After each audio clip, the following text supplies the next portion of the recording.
In 1967, Israeli warplanes attacked the USS Liberty off the coast of Palestine. This vicious attack left 34 American sailors dead and wounded 171 more.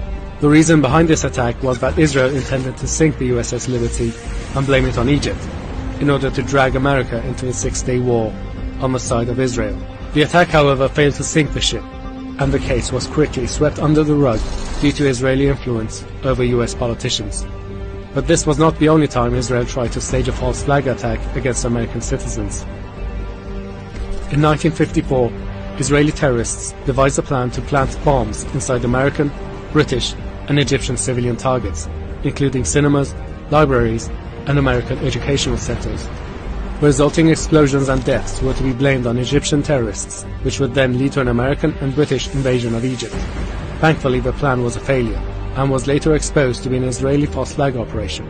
These attacks are now known as the Lavan Affair, named after the Israeli Defense Minister Pinhas Lavan. Another example of Israeli crimes against America is the Apollo Affair.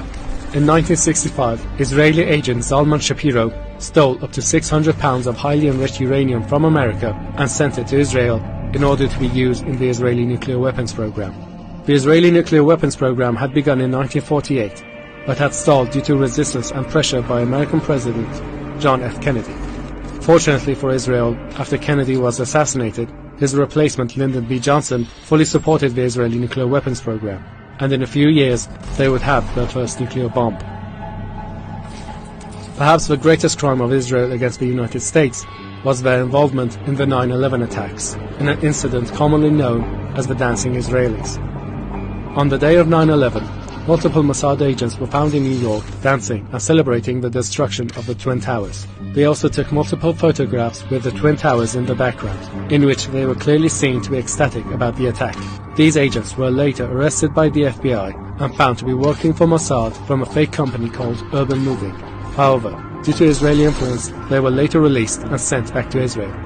They would later admit on Israeli television that they were sent there to document the attacks. But perhaps the cruelest attempt of subversion Israel has committed against the United States is the pedophilia ring run by Israeli agent Jeffrey Epstein. Epstein's mission was to kidnap and traffic underage American girls, prostitute them to high-ranking American politicians, celebrities and businessmen, record these acts, and use them as blackmail in order to ensure their unwavering loyalty to Israel. Epstein's partner in this operation was a woman named Ghislaine Maxwell. Ghislaine was the daughter of Robert Maxwell, one of the greatest double agents in Israeli history. To just give a glimpse on Robert Maxwell's involvement with Israel, his funeral was attended not only by the Israeli Prime Minister, but by 6 acting and former heads of Israeli military intelligence. Throughout the decades, many pro-Israeli politicians in the United States have claimed that Israel is America's greatest ally. However, the truth is that Israel sees America as nothing but a beast of burden, to be used and, if necessary, sacrificed in order to further Israel's goals.